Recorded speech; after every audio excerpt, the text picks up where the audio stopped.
Jireenyi gaariin akkanaa yeroo insatti argama naamusaa ifi eeggachuun kan fayyadu abbuma ijaanuun argine jirra warra iftiisaa guddate fadhii nafsiyaa hin laalle kabajaa isaa eeggate isinis daangaa rabbisi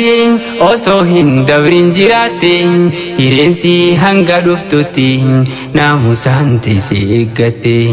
jarri lachuutu arramoo ni khadaan wal halaalfate kan walii ta'uu isaaniitis murtooytee arra mul'ate jarri lachuutu arramoo ni khadaan wal halaalfate kan walii ta'uu isaaniitis murtooytee arra mul'ate aruuza gaarii akkanaa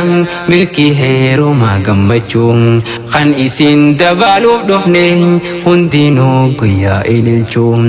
guyyaa gammachuun guutamtuun onneen misirroota lachuun har'arraa wajjin eegaltan halaaliin wajjin jiraachuun guyyaa gammachuun guutamtuun onneen misirroota lachuun har'arraa wajjin eegaltan